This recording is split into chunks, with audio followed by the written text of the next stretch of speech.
দুনিয়া তো আমি খাইতে দেই বান্দা, দুনিয়া আটকাই না, ডাকলেও খাওয়াই, না ডাকলেও খাওয়াই। অনুগত অবাধ্য ইমানদার বেঈমান আমি তো সবাইকেই দুনিয়া রিজিক দিচ্ছি। দেটা কথা বলেন না কেন? সূর্যের আলো কাফের বেঈমানের বাড়িতে ওঠে না? চাঁদের আলো ওঠে না? দুনিয়া তারা ভোগ করছে কিনা বলেন? আল্লাহ তাআলা বলে, বান্দা দুনিয়া খাচ্ছ, ভোগ করছো, দুনিয়া নিয়ে মাতলামি করছো, এটারে খুব তৃপ্তির কিছু মনে করো না। দুনিয়া আমি কুত্তারেও খাইতে দেই। ছেলেরা মনে রাখো, শুধু ভাত মাছ খাইতে পারতেছো আর ঘুমাইতেছো, আর মোবাইল টিপতেছো, আর নর্তকী দেখতেছো। আল্লাহ চেনো না, আখিরাত চেনো না, কবর চেনো না, মৃত্যু চেনো না, জাহান্নাম বুঝো না, জান্নাত বুঝো না, আল্লাহর ভয় বলতে কিছু চেনো না। শুধু মনে করছো খাইতেছো আর ঘুমাইতেছো। রাস্তার কুত্তার দিকে তাকাইও, ওই কুত্তাও খায় আর ঘুমায়,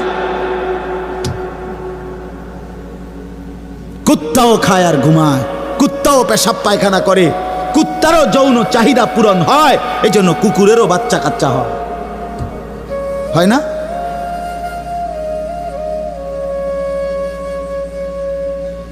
আল্লাহকে কেন ভুলে যাব আমরা? মালিক কেন ভুলে যাব? বানানেওয়ালা ভুলে যায় কিভাবে? একটা সেজদা দিতে মন চায় না, এক ওয়াক্ত নামাজ পড়তে মন চায় না। তুই কোন মানুষের বাচ্চা? তোরে জন্ম দিছে কয়ে? তুই মায়ের পবিত্র দুধের 2 বছর মায়ের পবিত্র দুধের অপমান করলি না ফরমান।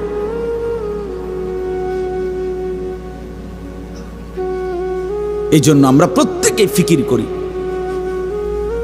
তো যাই হোক বাপ, আমার বলার উদ্দেশ্য হলো, দয়া করে আমরা সবাই মনোযোগ দিই। অল্প কুদ্দুর সময় দেখবেন যে দেখতে দেখতে শেষ হয়ে যাবে। এই জন্য মেহেরবানি করে সবগুলো ছেলে ভাই তোমাদের কাছে অনুরোধ, বিশেষ করে হাতে ধরা যেই মোবাইল হাতে ধরে রাখছে, এগুলা নামায় ফেলে। হাতে ধরা মোবাইল এই হাতে ধইরা রেকর্ড করেন, বরং আমাদের চেহারার দিকে তাকাইয়া আল্লাহর ওয়াস্তে 2টা কথা, আল্লাহর কথা মনোযোগ দিয়ে শোনে, এতে লাভ হবে। দিনের পর দিন, বছরের পর বছর শুনলাম, অথচ কিছুই আমি উপলব্ধি করলাম না। এটা ইনসাফ না। আল্লাহর কথা মানুষের পরিবর্তনের জন্য, এই কোরআনের কথাগুলো আমাদের জিন্দেগি বদলাবার জন্য।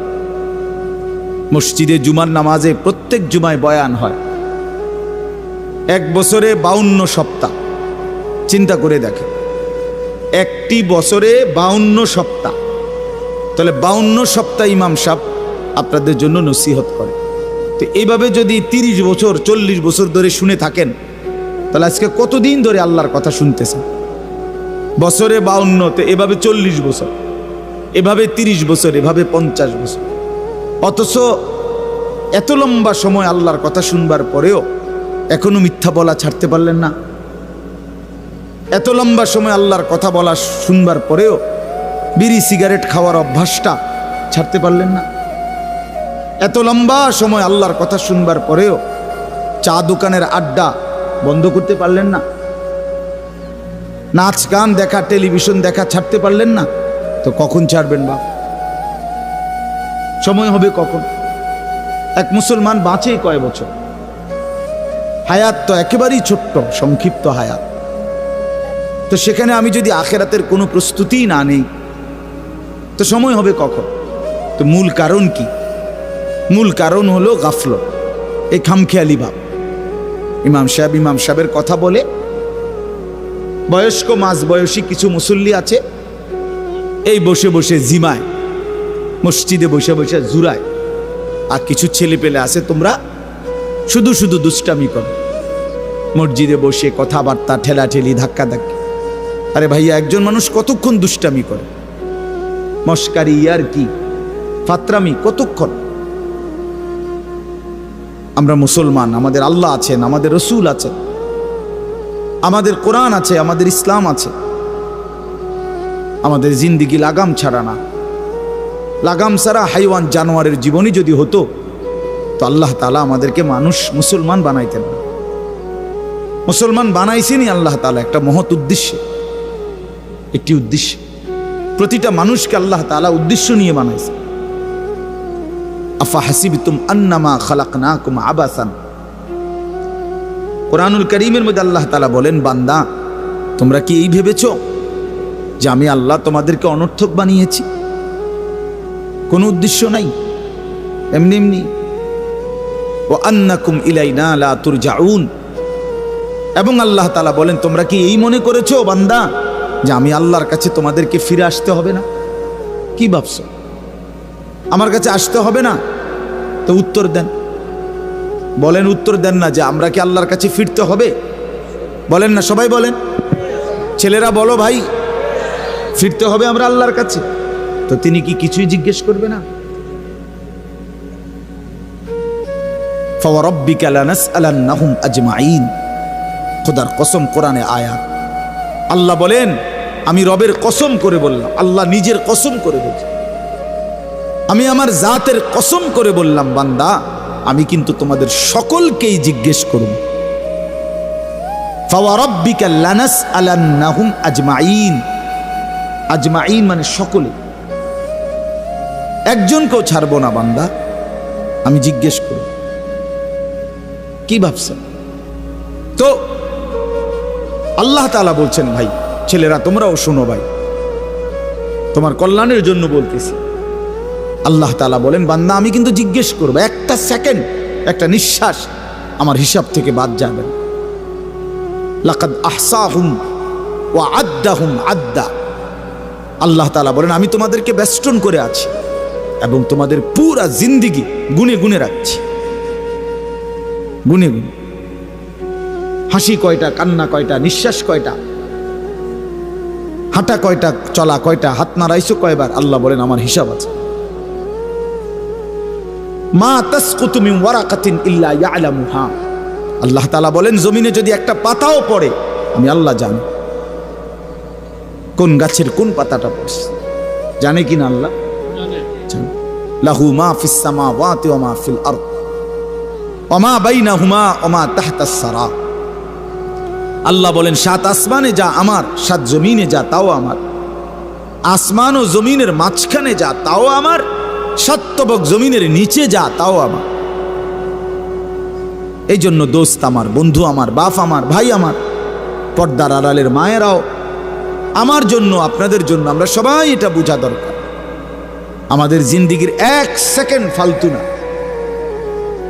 হাসতে হাসতে বলা আর কাশতে কাশতে বলছেন, মস্কারি করে বলছেন আর ঠাট্টা করে বলছেন, ইয়ার কি করে বলছেন, সমস্ত কিছু হিসাব হচ্ছে, হিসাব দিতে হবে।